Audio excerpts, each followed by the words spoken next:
Bonjour, je suis Cécile Rapoport, je suis professeure de droit public à l'Université de Rennes et membre de l'Institut universitaire de France.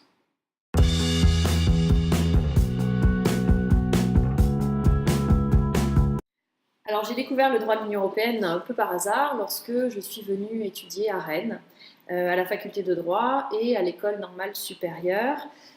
Dans le cadre de ce double cursus, les étudiants suivent des enseignements de droit institutionnel de l'Union européenne dès la troisième année de droit et un master 1 ensuite de droit européen. Et donc c'est à cette occasion que j'ai suivi les enseignements de spécialistes de droit de l'Union européenne comme le professeur Jean Rau, la professeure Catherine Flèche-Mougin, le professeur Joël Le Bulanger dans le cadre de ce master 1. Et à cette occasion, j'ai eu une véritable découverte pour cette matière, le droit de l'Union européenne en général, le projet politique qu'il porte, et aussi un premier avant-goût du droit de l'action extérieure, et notamment dans sa dimension commerciale. Donc j'ai découvert le droit de l'Union européenne plus par hasard que par choix, mais assez vite j'ai souhaité en faire mon domaine de spécialisation. Puisqu'en effet, après avoir passé l'agrégation du secondaire en économie-gestion à l'École normale supérieure de Rennes, qui était le cursus imposé à l'époque, eh bien, j'ai décidé de rester à Rennes, de rester suivre un enseignement de droit communautaire à l'époque, dans le cadre d'un DEA, qui était dirigé donc, par le professeur Le Bulanger. Et à cette occasion, j'ai beaucoup plus approfondi le droit de l'action extérieure, puisque j'ai rédigé un mémoire sous sa direction sur l'union douanière euro-turque. Et c'est un travail qui, je dois dire, m'a passionnée. L'exercice même de recherche m'a passionnée pour lui-même, mais aussi le sujet, car c'était une thématique très riche. L'union douanière euro-turque, ça paraît un petit peu austère à première vue, mais à une époque où il y avait de grandes interrogations d'élargissement.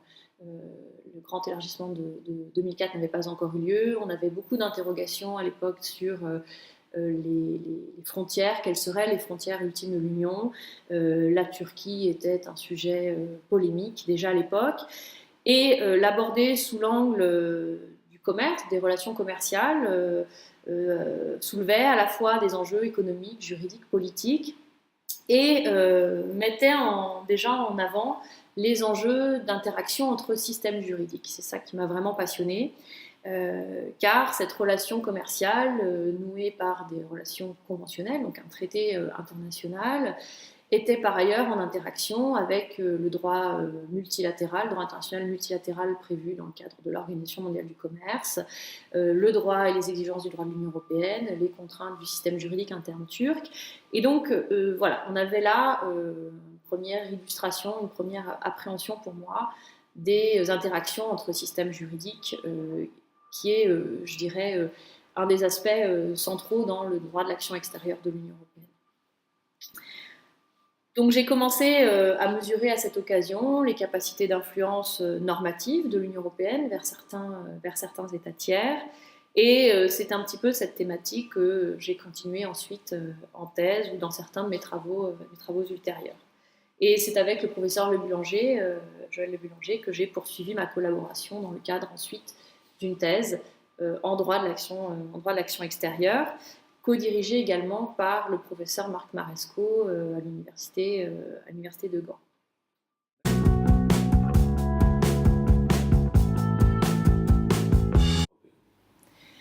Alors, évidemment, chaque professeur a sa propre manière d'enseigner, a ses propres centres d'intérêt, son propre vécu, son cursus antérieur qui souvent le marque et affecte sans doute la manière dont il enseigne ou les points qu'il met en avant, particulièrement dans un contexte où le droit de l'Union européenne étant une matière très riche, eh bien, on n'arrive jamais à parler de tout ce qu'on voudrait au regard du nombre d'heures qui nous est imparti.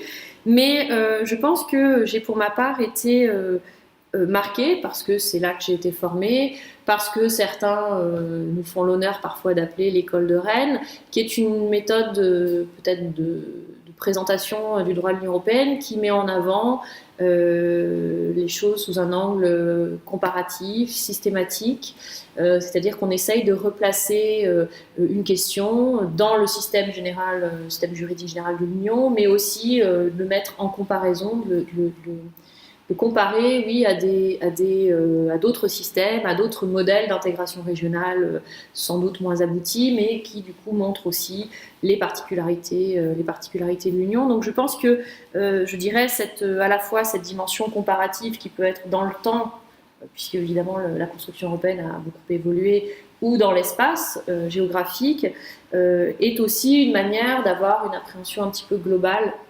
je dirais englobante de la discipline. Et je pense que c'est quelque chose qui m'a marqué et qui, encore aujourd'hui, guide en partie la manière dont je conduis mes enseignements. Alors, sur l'enseignement du droit européen plus spécifiquement et sur le regard que je porte sur cet enseignement, je dirais que plus largement, mais ça c'est propre à notre discipline juridique, que notre objet d'étude, par définition, n'est pas strictement national, c'est aussi ce qui en fait tout l'intérêt. Ce qui en fait tout l'intérêt parce que pour peu qu'on ne soit pas trop gêné par les barrières linguistiques, on a vraiment l'opportunité de dialoguer avec de nombreux collègues européens, de nombreuses cultures juridiques différentes ou traditions d'enseignement du droit européen, enfin, du droit européen particulier différents.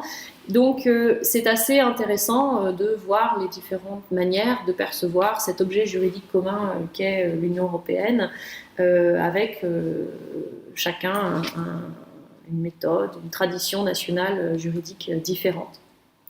Alors l'enseignement du droit européen est désormais présent dans la plupart des programmes universitaires et il y a, je pense, une prise de conscience de la nécessité que, pour comprendre le droit actuel, eh bien, la nécessité d'avoir un minimum de compréhension de ce qu'est l'Union européenne, de la manière dont elle fonctionne, pour comprendre le droit, y compris le droit national.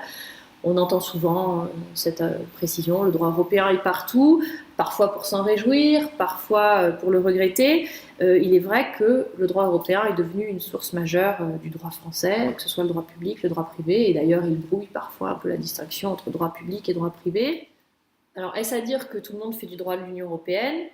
Alors, il est vrai qu'incontestablement, tous les juristes sont un jour ou l'autre confrontés à des normes issues, transposant, appliquant le droit européen, donc à des sources européennes, et c'est pour ça qu'il est très important que les avocats, que les magistrats, que les juristes, que les enseignants aient un minimum de compréhension de ce qu'est l'Union européenne, mais cela n'épuise pas le sujet. Ces normes européennes, avec lesquelles chacun doit travailler, ont été élaborées selon des procédures particulières. Elles sont le fruit de compromis spécifiques, de la rencontre de systèmes juridiques, de traditions juridiques, de contraintes politiques différentes, et elles tendent à une finalité propre, définie en commun à l'échelle européenne, et avec laquelle, qu'il faut comprendre, qu'il faut percevoir pour mieux comprendre d'où viennent ces règles, pourquoi elles sont rédigées comme ça, pourquoi parfois on trouve qu'elles sont mal rédigées ou pas comme on les aurait rédigées en France, si on avait dû les rédiger en France.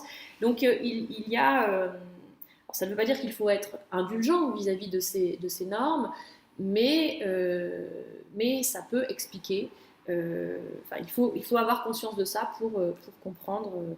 pour en saisir les objectifs et tous les enjeux. Donc étudier le droit de l'Union européenne ou enseigner le droit européen, c'est comprendre, c'est faire comprendre la logique, le fonctionnement d'un système juridique, de politiques publiques qui sont singulières. C'est apprendre à connaître une systématique particulière des voies de droit qui diffère du système juridique national à proprement parler, mais s'articule avec ce système. C'est comprendre une architecture juridictionnelle spécifique, là encore, qui s'articule avec l'architecture nationale et avec les politiques publiques nationales plus largement.